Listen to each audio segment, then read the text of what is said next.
السلام علیکم ناظرین، آج کا سچ کے ساتھ میں ہوں ندیم حسین۔ پاکستان میں اس وقت ایک سیاسی عدم استحکام موجود ہے۔ ظاہر ہے متحدہ اپوزیشن کی جانب سے میاں محمد شریف صاحب بطور وزیر اعظم منتخب ہو چکے ہیں، لیکن اسمبلیوں سے کل تک کی برے سر اقتدار جماعت پاکستان تحریک انصاف جو ہیں ان کے استعفے آ چکے ہیں، اور سابق وزیر اعظم عمران خان اس بات پر بضد ہیں کہ وہ اس اسمبلی میں نہیں بیٹھیں گے۔ متحدہ اپوزیشن جو ہے وہ بہت سی جماعتوں کا ایک مجموعہ ہے، اور ظاہر ہے ہر پارٹی کا اپنا ایک نظریہ ہے، اپنی ایک فکر ہے اور اپنا ایک مفاد ہے۔ ابھی تک کابینہ کی تشکیل جو ہے وہ نہیں ہو پائی ہے، اور ظاہر ہے اس بارے میں بہت سے معاملات جو ہیں وہ طے ہونے ہیں۔ جب یہ اتحاد تشکیل پا رہا تھا اور تحریک عدم اعتماد آ رہی تھی تو یہ بات پوچھی جاتی تھی کہ تحریک عدم اعتماد تو آگئی، بعد میں کیا ہوگا، اور یہ کہا جاتا تھا کہ اس کے بعد دیکھا جائے گا کہ کیا ہوتا ہے۔ اور اب معاملات جو ہیں وہ اس نوعیت پر ہیں کہ جہاں ابھی بہت ساری چیزیں جو ہیں وہ طے ہونی ہیں، لیکن سوال یہ پیدا ہو رہا ہے کہ کیا یہ اتحاد جو ہے یہ چل پائے گا؟ کیا یہ موجودہ معاشی صورتحال کا بوجھ اٹھا پائے گا؟ کیا یہ عوام کی توقعات پر پورا اتر پائے گا؟ کیا یہ اصلاحات کر پائے گا جو یہ چاہتے ہیں؟ انتخابات جلدی ہوں گے یا جو 1-1.5 سال کی بات کی جا رہی ہے وہ اس تک جائیں گے؟ دوسری جانب عمران خان جو ہیں وہ ایک بڑی شدید مزاحمتی تحریک چلا رہے ہیں، اور ظاہر ہے کہ اب آج سے وہ پشاور سے ایک جلسوں کا آغاز شروع کر رہے ہیں، اور ان کے یہ جلسے جو ہیں ملک بھر میں پھیلیں گے، اور پھر کیا اپوزیشن اتحاد جو ہے اس دباؤ کا مقابلہ جو ہے وہ کر پائے گا؟ یہ بنیادی طور پر سوالات ہیں۔ میرے آج کے مہمان جو ہیں وہ سیزنڈ پولیٹیکل ورکر ہیں، اور ظاہر ہے سیاست کی دشت میں انہوں نے بہت وقت کاٹا ہے۔ پاکستان پیپلز پارٹی کے سیکرٹری جنرل ہیں نیر بخاری صاحب۔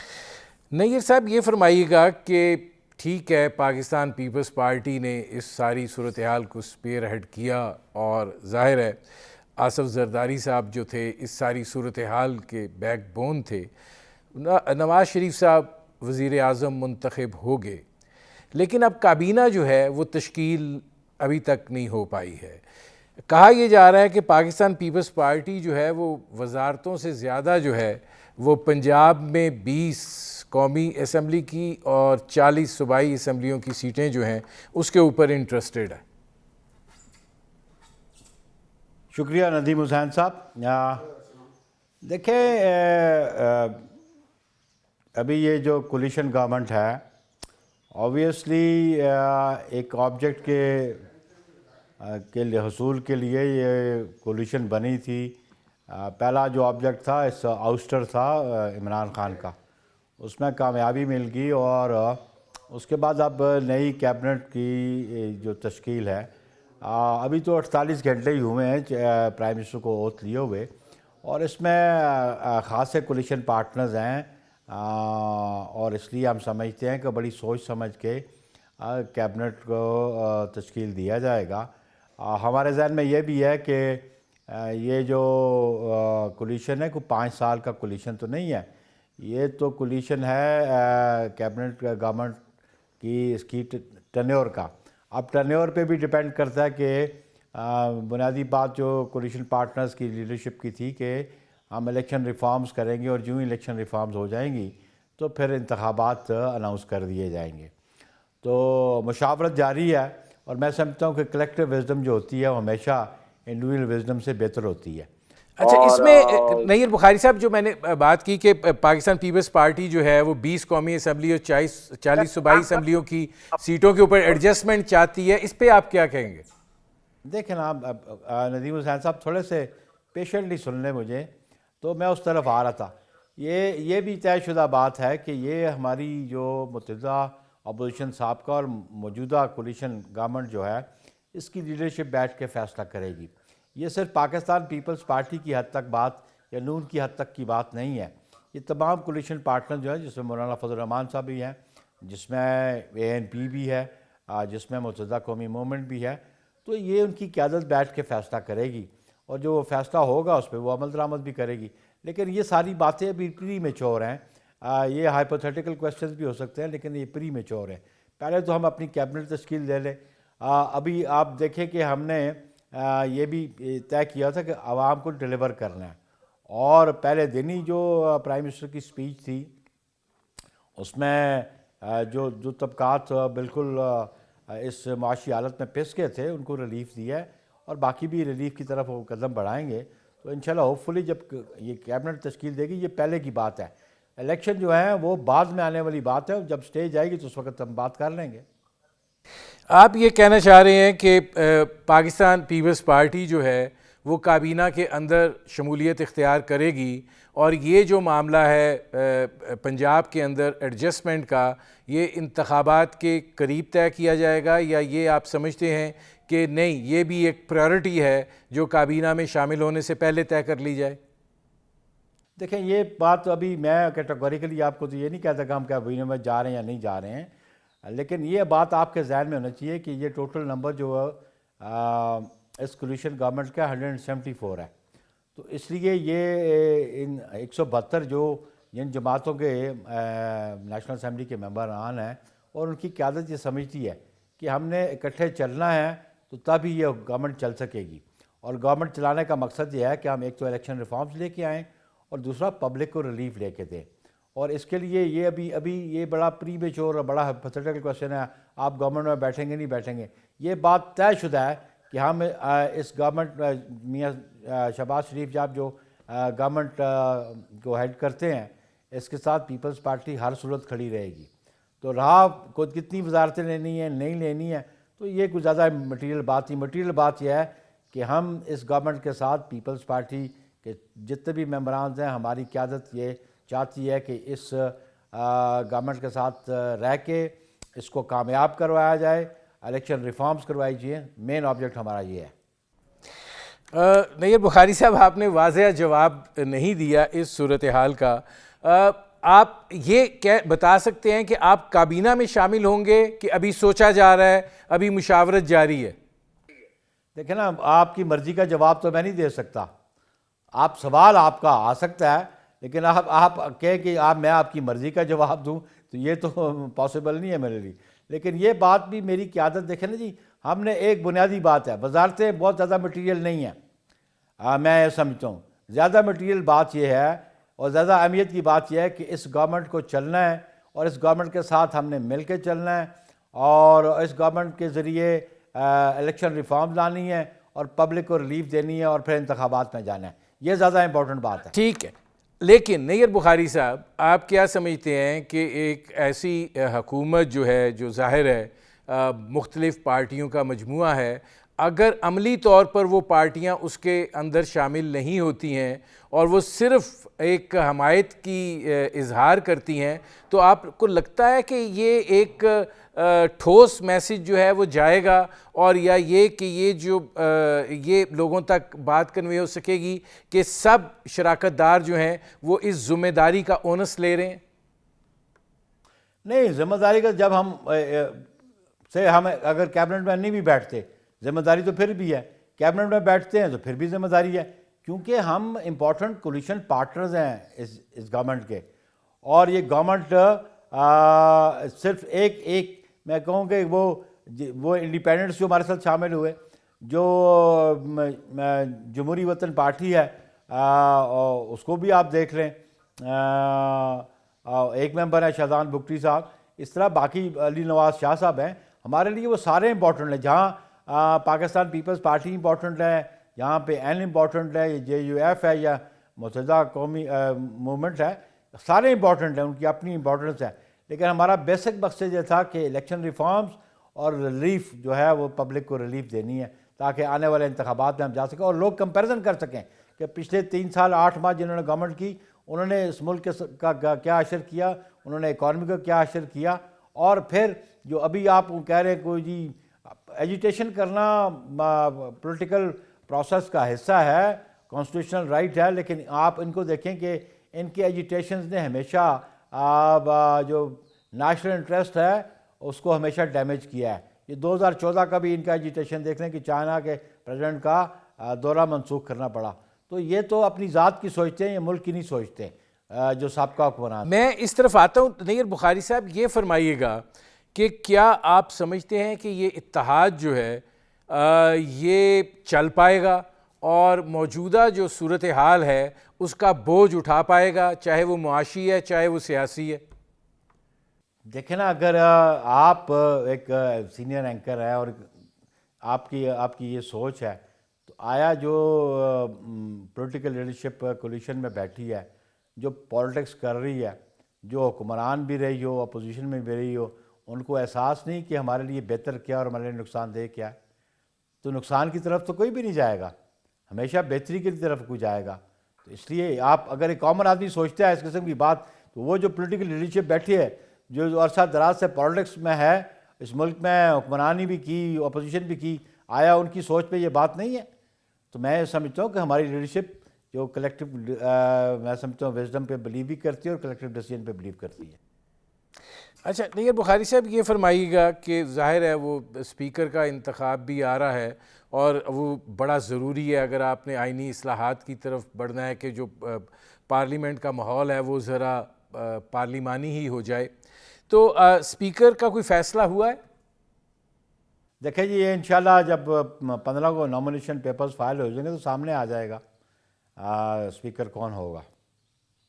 بہت ساری چیزیں جو ہوتی ہیں وہ اپنے وقت پہ ڈسکلوز کی جاتی ہیں، تو ابھی 15 کو نامینیشن پیپر ہیں، تو انشاءاللہ وہ آپ سامنے آ جائے گی بات۔ یہ فرمائیے گا کہ اس وقت نیر بخاری صاحب جو صورتحال ہے اس کے تحت آپ کیا دیکھتے ہیں کہ آپ کا اصلاحاتی عمل جو ہے وہ کب تک مکمل ہو جائے گا؟ آپ اس سال انتخابات دیکھ رہے ہیں کہ آپ اگلے سال ہی انتخابات دیکھ رہے ہیں؟ دیکھیں، دو باتیں بڑی امپورٹنٹ ہیں۔ جہاں اصلاحات کی بات ہے وہاں پہ انتخابات کرانا الیکشن کمیشن کا کام ہے۔ ابھی آپ ایک نئے سینسس کی طرف جا رہے ہیں، اب یہ بھی فیصلہ کرنا پڑے گا کہ پچھلے سینسس پہ ڈیلیمیٹیشن ہوگی یا نئے سینسس پہ ڈیلیمیٹیشن ہوگی۔ نیا سینسس جو ہے وہ کہیں دسمبر میں کمپلیٹ ہوگا، اور پھر نیا سینسس جب اپروو ہو جائے گا، جب اس کی اپروول ہو جائے گی تو پھر نئی ڈیلیمیٹیشن ہوگی۔ اس کے لیے بھی الیکشن کمیشن کو 3 سے 4 ماہ چاہیے، ادروائز انہوں نے ڈیلیمیٹیشن کا پروسیس شروع کیا ہوا ہے، اور سپریم کورٹ میں چیف الیکشن کمشنر صاحب نے کھڑے ہو کے کہا کہ وی نیڈ 7 months کہ ہم ڈیلیمیٹیشن کر سکیں گے اور نئے انتخابات کروا سکیں گے۔ تو کیونکہ الیکشن کروانا گورنمنٹ کی ذمہ داری نہیں ہوتی، الیکشن کروانا الیکشن کمیشن آف پاکستان کی آئینی ذمہ داری ہے، تو اس لیے یہ بھی اب گورنمنٹ کو دیکھنا پڑے گا کہ سینسس کب تک کمپلیٹ ہوتا ہے اور کب تک اس کو انیشیٹ کیا جاتا ہے۔ تو یہ اس کے بعد الیکشن ریفارمز کے حوالے سے جو کچھ سرٹن امینڈمنٹس تھی، ہم سمجھتے ہیں کہ موجودہ حکومت جو ہے وہ جلد از جلد وہ امینڈمنٹس جو لانا چاہتی ہیں اور الیکشن ریفارمز کے حوالے سے وہ جلد از جلد لائیں گے۔ اور آپ کو پتہ ہے کہ یہ ہم آرڈیننسز کے ذریعے لیجسلیشن کرنے پہ بلیو کم کرتے ہیں، وہ تو ایمرجنسی میں کہیں آرڈیننس آتے ہیں، ادروائز تو لیجسلیشن کرنا یہ استحقاق تو پارلیمان کا ہے، تو پارلیمان کے دونوں ہاؤسز سے آبویسلی امینڈمنٹس کو پاس کرانا پڑے گا، لیکن کوشش ہماری یہ ہوگی کہ جتنا جلد الیکشن ریفارمز آئیں تاکہ انتخابات کی طرف جایا جا سکے۔ نیر بخاری صاحب، مجھے ایک بریک لینا پڑ رہا ہے۔ ناظرین، پاکستان پیپلز پارٹی کے سیکرٹری جنرل نیر بخاری سے ہماری گفتگو جاری ہے، وقت ہوا ہے ایک مختصر سے کمرشل بریک کا، ملتے ہیں اس وقفے کے بعد۔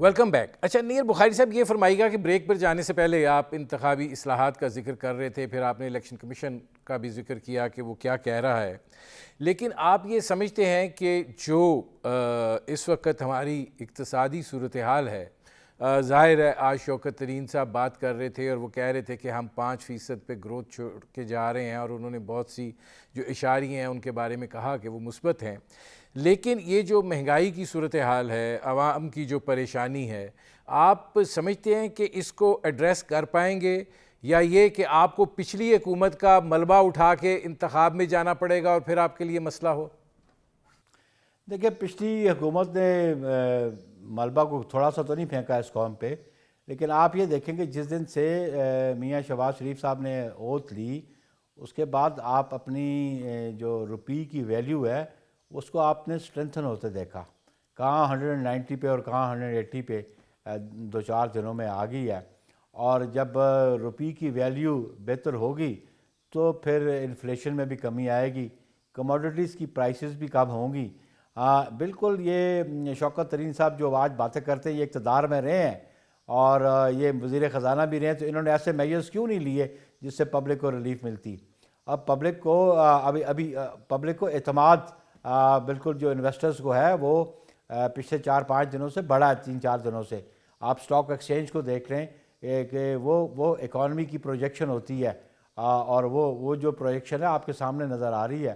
تو ہم سمجھتے ہیں کہ باوجود اس کے کہ میلٹ ڈاؤن ہے انٹرنیشنلی اکانومی کا، اور یہ رشیا اور یوکرین کی وار کے ایفیکٹس بھی ہیں، لیکن ہم سمجھتے ہیں کہ یہ کولیشن گورنمنٹ جو ہے یہ اس میں یہ کیپیسٹی ضرور ہے کہ یہ پبلک کو ریلیف دے پائے گی۔ نیر بخاری صاحب، اب آتے ہیں ذرا اس طرف۔ سابق وزیر اعظم عمران خان نے ایک کال دی اور پورے ملک میں لوگوں کی ایک کثیر تعداد جو ہے وہ نکلی۔ ظاہر ہے سوشل میڈیا پر جو کچھ ہوا اس کا بعد میں بات کرتے ہیں، لیکن اب وہ آج ظاہر ہے پشاور سے انہوں نے آغاز کر دیا ہے۔ آپ کو کیا لگ رہا ہے کہ یہ جو ایک عوامی سینٹیمنٹ ان کے ساتھ اتنے بڑے پیمانے پر ہے، اور وہ اگر اس پہ اور شدت لے آتے ہیں تو کیا یہ دباؤ جو ہے یہ ان کے مطالبے کی طرف جلدی نہیں جھکنا پڑ جائے گا جو وہ کہہ رہے ہیں کہ انتخابات کراؤ اور 90 دن کے اندر کراؤ؟ نہیں دیکھیں، یہ جو عمران خان کی کال ہے، پہلی بات ہے تھوڑا سا آپ دیکھ رہے کہ پاکستان کی پاپولیشن کی وہ کس ترتیب سے ہے۔ 70% پاپولیشن دیہاتوں میں ہے، رورل ایریا میں 30% پاپولیشن ہے، اور 30% میں بھی کوئی زیادہ بہت زیادہ شیئر ان کا نہیں بنتا، اور پروٹیسٹ کرنا، ایجیٹیشن کرنا ان کا پولیٹیکل رائٹ ہے۔ لیکن وہ جو ہمیشہ کہتے ہیں قانون کی بالادستی ہوگی، آئین کی بالادستی ہوگی، جو 3.5 سال نعرے لگاتے رہے، انہوں نے آخری دنوں میں کیا قانون کی بالادستی اور آئین کی بالادستی کی بات کی؟ وہ تو لیٹ کے پچ پہ آ کے وکٹیں لے کے بھاگنے والے، تو جن کو قانون کا کوئی احساس نہیں، ان کا احترام نہیں، ان سے یہ پولیٹیکل فورسز گھبرانے والے نہیں ہیں۔ یہ چند دنوں کی بات ہے، ابھی آپ دیکھیں گے کہ ان کی پوزیشن پبلکلی کیا رہتی ہے، کیونکہ پبلک ان کی گورننس سے بہت نالاں تھی، پبلک بہت تنگ تھی ان کے دور حکومت میں، اور پبلک جب بدلہ لیتی ہے تو بذریعہ پرچی بدلہ لیا کرتی ہے، بذریعہ ووٹ بدلہ لیا کرتی ہے، تو وہ بذریعہ ووٹ ان سے بدلہ لے لیں گے۔ یہ اگر کسی خوش فہمی میں ہے تو خوش فہمی میں رہنے دیں۔ پہلی بات تو یہ ہے کہ ان کے جو نمبرز آف ممبرز تھے پارلیمنٹ میں، وہ تو بہت زیادہ ان کو چھوڑ کے چلے گئے ہیں۔ وہ ابھی جو لاسٹ میٹنگ کی انہوں نے، ان کا فگر 100 سے بھی نیچے تھا، اور آنے والے آپ دنوں میں دیکھیں گے جب پنجاب کی گورنمنٹ بھی ان کے پاس جو نیا انتخاب ہوگا، کولیشن پارٹنرز کی نئی گورنمنٹ آ جائے گی، تو ان سے تو لوگ اور دور چلے جائیں گے۔ نہیں، آپ کو نیر بخاری صاحب یہ نہیں لگتا کہ جب عمران خان کے بڑے جلسے ہو رہے تھے اور 2018 کا الیکشن آ رہا تھا تو یہ بات کہی جاتی تھی کہ جی بڑے جلسے جو ہیں ان کو پارلیمانی نشستوں میں تبدیل کرنا جو ہے بڑا مشکل ہوتا ہے، لیکن وہ 155 کے لگ بھگ ان کی سیٹیں تھیں۔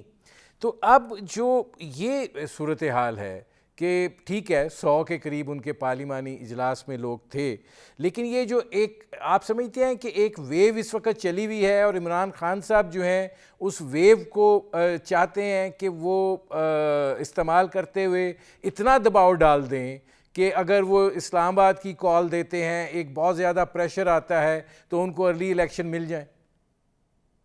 دیکھیں ابھی ریسنٹلی انہوں نے کال دی تھی 27 مارچ کی، کتنے لوگ تھے اسلام آباد میں؟ گورنمنٹ ان کی تھی، چاروں گورنمنٹس ان کی تھی۔ تو ہاں کو میڈیا ہاؤسز والے ان کی اس ایجیٹیشن کو کوئی پروجیکٹ کرنا چاہتے ہیں تو وہ تو اور بات ہے، لیکن گراؤنڈ ریالٹیز بڑی مختلف ہے۔ اور جو آپ کہتے ہیں 2018 کا الیکشن تھا، اس وقت آر ٹی ایس کا رزلٹ آپ کے سامنے ہے، اور پھر وہ جو بیساکھیاں تھیں، جو فورسز ان کو سپورٹ کرتی تھیں، جنہوں نے مجبور کیا، کمپیل کیا اب دیگر جماعتوں کو چھوڑ کے اور پی ٹی آئی میں شامل ہونے کی، وہ سارے فیکٹرز تھے. آج وہ فیکٹرز نہیں ہیں، آج وہ صورتحال نہیں ہے. تو اس لیے میں نہیں سمجھتا ہوں کہ یہ ان کی پوزیشن کو بہت بہتر ہوگی.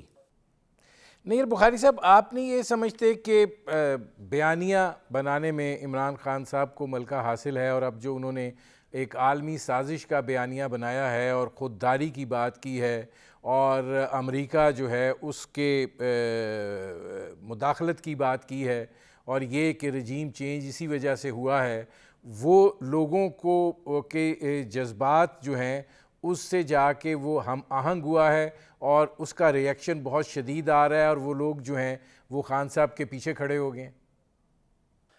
دیکھیں ندیم حسین صاحب، آپ بڑے سمجھدار آدمی ہیں. آج یو ایس ایس آر کا گورباچوف کدھر ہے، اور یوگینڈا کا ایدی امین کدھر ہے؟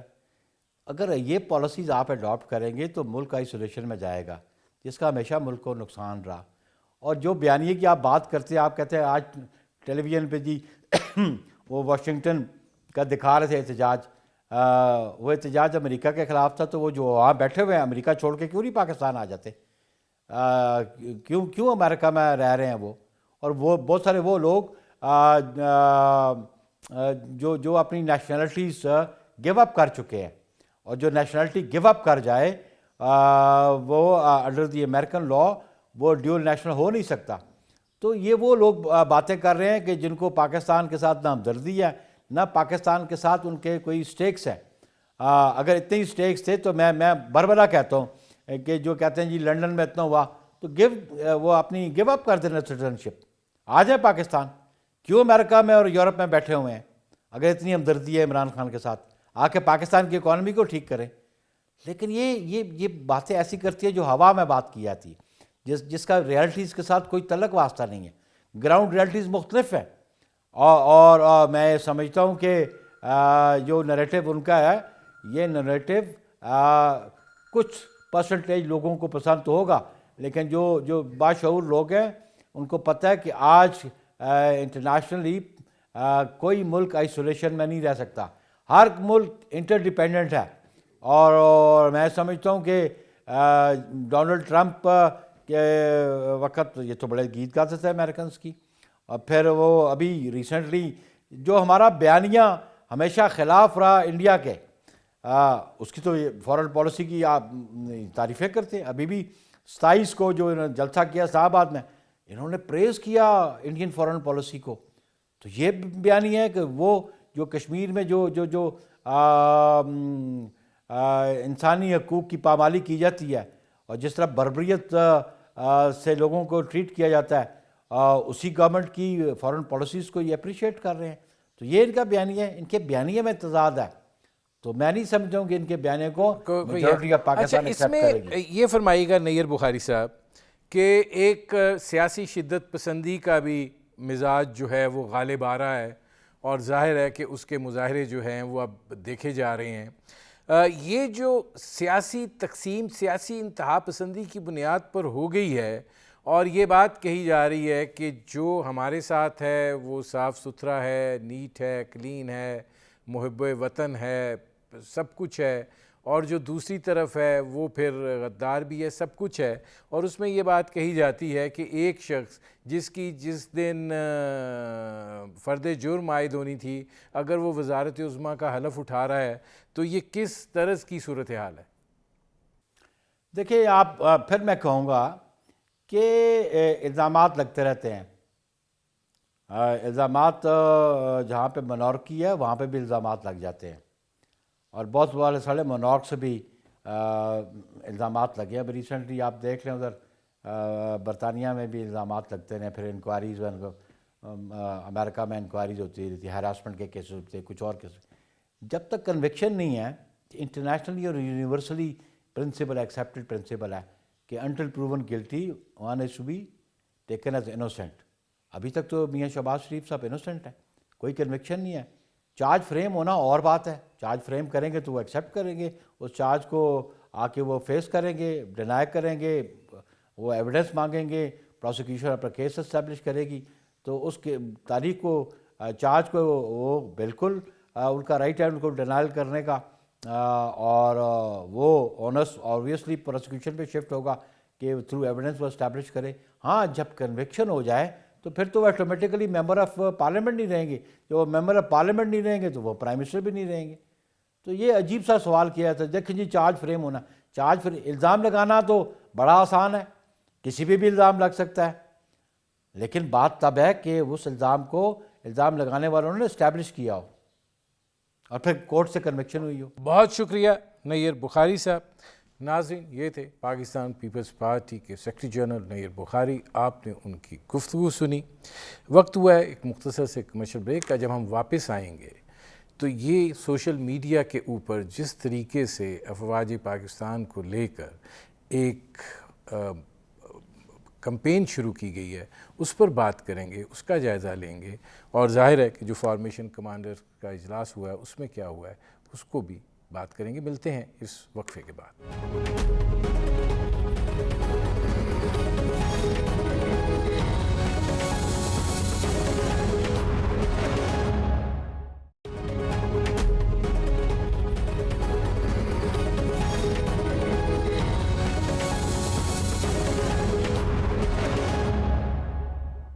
Welcome back.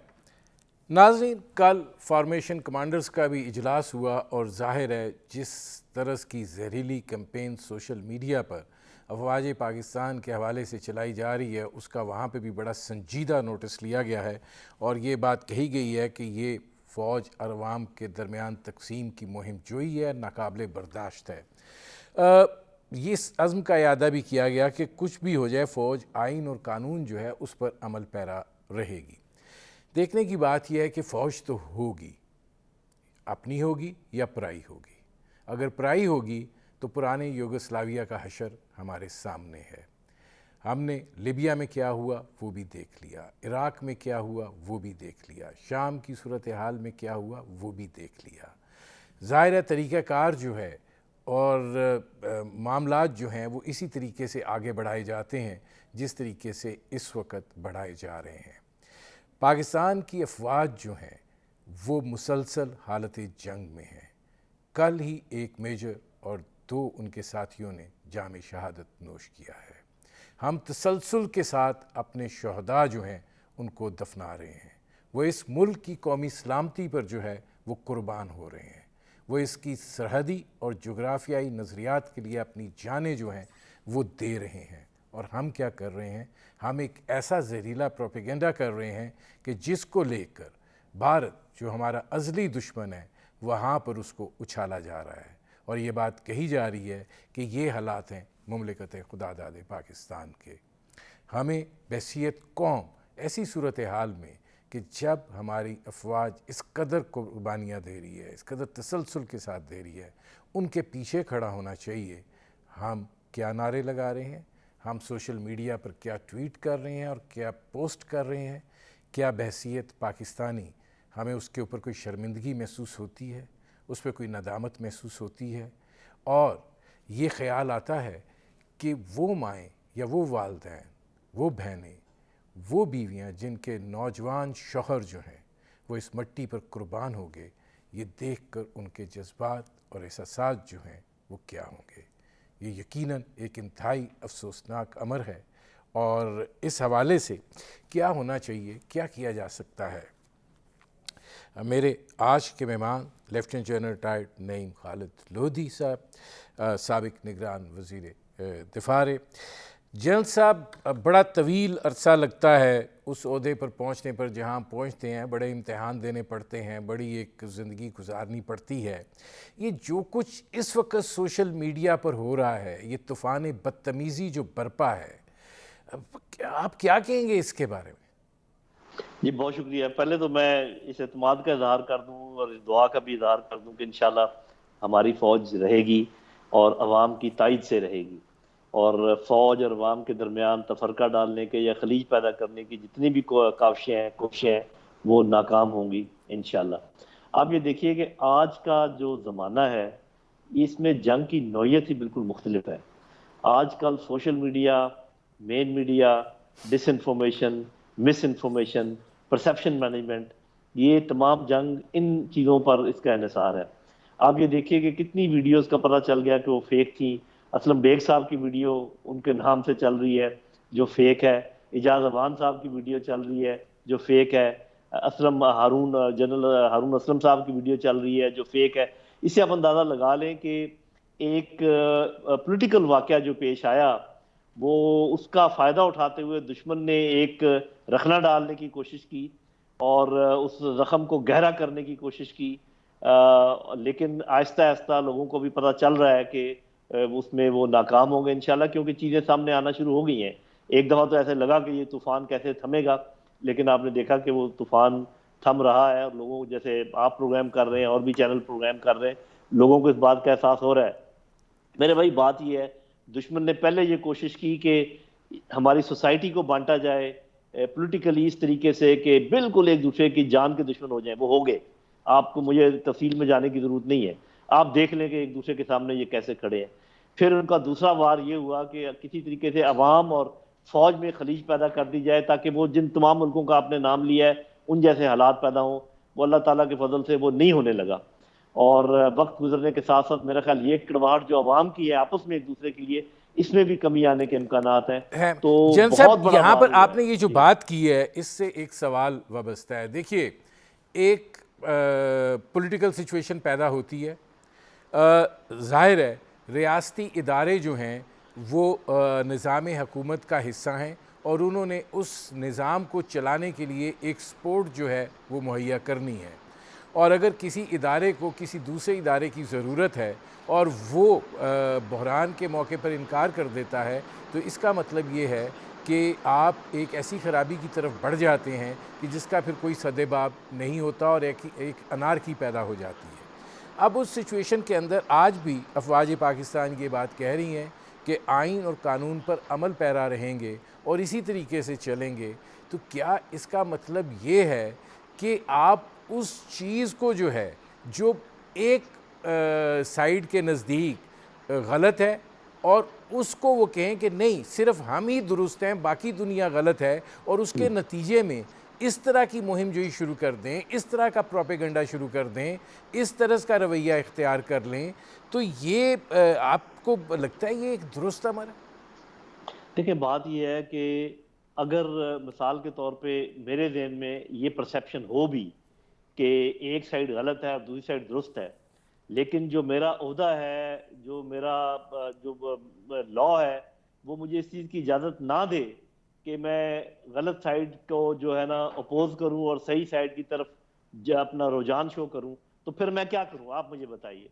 اس میں کوئی شک نہیں ہے کہ جمہوریت کی بہت ساری خوبصورتیاں ہمارے سامنے آئی ہیں، اور میں ان کا اعادہ کر دیتا ہوں، لسٹ بنا دیتا ہوں کہ جس دن فرد جرم عائد ہونی تھی اسی دن آپ حلف اٹھا رہے ہیں وزارت عظمیٰ کا. اس کے بعد آپ دیکھ لیجئے کہ بیٹا کیا بننا چاہ رہا ہے اور باپ کیا بن چکا ہے. اس کے علاوہ آپ دیکھ لیں کہ کس کے لیے عدالتیں دن میں بھی نہیں کھلتی ہیں اور کس کے لیے رات کو بھی کھل جاتی ہیں. اور یہ بھی دیکھ لیں کہ وہ تمام لوگ جو کہتے تھے کہ یہ جو دہشت گردی ہے اس کی پیچھے وردی ہے، وہ کہاں بیٹھے ہیں. یہ بھی آپ دیکھ لیں، جو ایسا شخص جو یہ سمجھتا ہے کہ پاکستان کے طول و عرض میں جو بھی بندہ کہیں سے بھی اٹھایا جائے اس کی ذمہ دار آئی ایس آئی ہے، وہ دیکھ لیں کہاں پہ بیٹھا ہے. ان تمام باتوں کے باوجود وہ لوگ بھی ووٹ لے کر آئے ہیں، لیفٹ والے بھی ووٹ لے کر آئے ہیں، رائٹ والے بھی ووٹ لے کر آئے ہیں. ابھی آپ مجھے یہ بتائیے کہ صرف اس لیے کہ مجھے ایک چیز اچھی لگتی ہے یا ایک چیز اچھی نہیں لگتی، لیکن میرا منصب جو ہے مجھے اس چیز کی اجازت نہیں دیتا کہ میں اپنے جذبات اور اپنے پرسیپشن کو آگے لا کر کسی کی حمایت میں کھڑا ہو جاؤں یا کسی کی مخالفت میں کھڑا ہو جاؤں، تو مجھے بتائیے پھر میں کیا کروں؟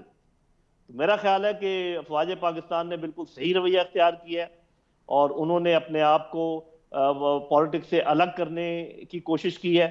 لیکن وہ جیسے کہ ہمیں پتہ تھا کہ اگر آپ کچھ کریں تب بھی بدنام، کچھ نہ کریں تب بھی بدنام. تو میرا خیال ہے جو بات صحیح ہے، چاہے اس میں بدنامی ہوتی ہے یا نہیں ہوتی ہے، اسی پہ آپ کو چلتے رہنا چاہیے. جنرل صاحب یہ فرمائیے گا کہ یہ بات آپ درست کر رہے ہیں کہ جو فوج نے عدم مداخلت کا رویہ اپنایا اور وہی ہونا چاہیے تھا. لیکن یہ بات یہ ہے کہ اگر ایک تحریک عدم اعتماد آئی ہے، اس کے نتیجے میں جو بھی پروسیجر ہے، اگر آپ اس پروسیجر کو فالو کرتے ہیں تو آپ کو کر لینا چاہیے تھا. اس کے اندر کوئی ایسی خرابی نہیں تھی. آپ کا فال ہو جاتا، آپ گریسفلی اس فال کو لے لیتے. لیکن آج جو نفرت کی بنیاد پر تقسیم ہو رہی ہے اور اس میں جو اداروں کو اس طریقے سے انوالو کر کے پوری جگ ہسائی کی جا رہی ہے، وہ تو نہ ہوتی. پھر ایک سیاسی محاذ رائی جو ہے وہ رہتی اور وہ چلتی رہتی. جی ٹھیک کہہ رہے ہیں آپ، لیکن یہ نفرتیں تو بہت پہلے سے پنپی ہیں نا میرے بھائی. یہ آج یہ ابھی تو نہیں ہوئی، یہ اس واقعے کے بعد تو نہیں ہوئی. یہ جو میں نے آپ کو ساری باتیں پہلے گنوائی ہیں، یہ نفرت پیدا کرنے کے لیے کیا کافی نہیں تھی؟ آپ کو نہیں معلوم کہ کس نے یہ کہا تھا کہ باجوہ صاحب آپ نے ہماری چلتی حکومت کو چلتا کیا، اچھی خاصی حکومت کو؟ جب وہ کس نے کہا تھا؟ یہ کس نے کہا تھا کہ ہم اگر حکومت میں آ گئے تو ہم یہ تمام چیزوں ان کا بدلہ اتاریں گے؟ سب کچھ کڑواہٹیں تو بڑی دیر سے پھیلائی جا رہی ہیں، اور یہ دونوں طرف ہیں. اس لیے میں کسی کو بھی اس کا دوش نہیں دیتا. میں کوئی آپ کو پتہ سیاسی زیادہ شدت نہیں رکھتا. اس لیے میں نہیں کہتا یہ جو آپ کہہ رہے ہیں کہ جی اس وجہ سے ہوا، اس وجہ سے ہوا. میرے بھائی وجوہات دونوں طرف موجود ہیں اور بدرجہ اتم موجود ہیں. آپ اور میں تو آج یہ کوشش کر رہے ہیں کہ ہم ان کو یہ باور کروائیں کہ ارے بھائیو مل کے رہو اور فوج کے خلاف کوئی بات نہ کرو، چاہے آپ اس کیمپ میں ہیں چاہے آپ اس کیمپ میں ہیں. فوج سب کی سانجھی ہے اور فوج کے بغیر ملک نہیں رہ سکتے، چاہے آپ جتنے بھی 30 مار خان ہوں. تو میرا خیال ہے کہ یہ جو دشمن کا حملہ ہے جس میں عوام اور فوج کے درمیان خلیج پیدا کرنے کی کوشش ہے، اس کو ہر صورت میں آپ کو، مجھے، پی ڈی ایم کو اور پی ٹی آئی کو ہر صورت میں ناکام بنانا ہے. ورنہ ہم کہیں پہ یہ جب گھر خدا نخواستہ ہمارا نہ رہا تو کیا پی ٹی آئی اور کیا پی ڈی ایم اور کیا آپ اور کیا میں. جن صاحب ایک سوال ہے کہ ایسے لگتا ہے کہ جس طریقے سے یہ ایک بہت بڑا غبار ابھرا اور اس کے نتیجے میں ایک بہت بڑی میڈیا کیمپین جو ہے وہ لانچ ہوئی، اور جس طریقے سے عوامی رد عمل سامنے آیا اور جو نعرے ابھر کر سامنے آئے، آپ کو نہیں لگتا کہ یہ بھی ایک سازش کا ہی نتیجہ ہے اور یہ چیز جو ہے یہ انفیوز کی گئی اور پھر اس کے نتیجے میں یہ ابھر کر سامنے آئی؟ چاہے کچھ بھی ہو جائے، دیکھیں کچھ بھی ہو جائے، آپ نے ایک اگر اختلاف کرنا ہے وہ اپنی جگہ کے اوپر موجود ہے، لیکن کیا اس کا طریقہ کار پھر یہ ہے؟ مطلب اگر ایک خرابی ہے تو اس کو جائز قرار دینے کے لیے دوسری بڑے پیمانے والی کو تو نہیں آپ کہہ سکتے کہ ٹھیک ہے؟ بالکل بالکل آپ درست کہہ رہے ہیں، اور یہی پوائنٹ میں آگے لانے کی کوشش کر رہا ہوں. میں یہی بتانے کی کوشش کر رہا ہوں کہ خرابیاں ہر طرف موجود ہیں، لیکن ہر ملک میں خرابیاں ہوتی ہیں، ہر پولیٹیکل پارٹی میں خرابیاں ہوتی ہیں، کوئی اداروں میں بھی خرابیاں ہو سکتی ہیں اور ہیں. یہ نہیں کہا جا سکتا کہ کوئی فرشتوں کا بنا ہوا ادارہ ہے، چاہے کوئی بھی ہو. لیکن پھر ہم نے یہ دیکھنا ہے کہ آپ کے پاس اور آلٹرنیٹو کیا ہے اس کانسٹیٹیوشن کے علاوہ، اور آپ کے پاس کیا چیز ہے. یا تو آپ کہیں کہ آپ کوئی یہاں پر ریولوشن لے کر آنا چاہتے ہیں، کوئی ایک انقلاب برپا کرنا چاہتے ہیں، پھر آپ ایک انقلاب کی سربراہی کریں اور لوگ آپ کے ساتھ ہوں اور آپ سارے اس معاملے کو ملیا میٹ کر دیں خدا نخواستہ اور کوئی نئی چیز بنانے کی کوشش کریں. وہ بالکل ایک الگ جنرل بات صاحب ہے. میں صرف ایک جملہ، کیونکہ ٹائم بہت تھوڑا ہے، جو عمران خان صاحب کا ویڈیو پیغام بھی آیا ہے اس میں کہا ہے کہ آزادی کی حفاظت فوج بھی نہیں کر سکتی. جب آپ لوگوں کو یہ میسج اس طریقے کے کنوے کریں گے تو پھر آپ ایکسپیکٹ کیا کرتے ہیں؟ انہوں نے پولیٹیکل آزادی کی بات کی ہے، انہوں نے کانسٹیٹیوشنل آزادی کی بات کی ہے، انہوں نے فورن پالیسی کی آزادی کی بات کی ہے. اس سلسلے میں وہ بالکل ٹھیک کہہ رہے ہیں. ان کا مقصد ہرگز یہ نہیں تھا جو آپ سمجھ رہے ہیں کہ جو فزیکل آزادی ہے ملک کی وہ فوج نہیں کر سکتی. اور یہ ایک بات اس میں چھپی اور بھی ہے کہ اگر فوج کے پیچھے عوام نہ ہو تو واقعی فوج فزیکل حفاظت بھی نہیں کر سکتی. فوج عوام کے بغیر کچھ نہیں، لیکن عوام کو بھی یہ سمجھنا چاہیے کہ اگر اپنی فوج نہ ہو تو پھر ملک بھی کچھ نہیں، پھر عوام بھی کچھ نہیں. بہت شکریہ لیفٹیننٹ جنرل ریٹائرڈ نعیم خالد لودھی صاحب. ناظرین، میرے پروگرام کا وقت ختم ہوا. آپ نے ہمارے پینل کے شرکاء کی گفتگو سنی. اب تک کے لیے اتنا ہی. اجازت دیجیے. اللہ حافظ.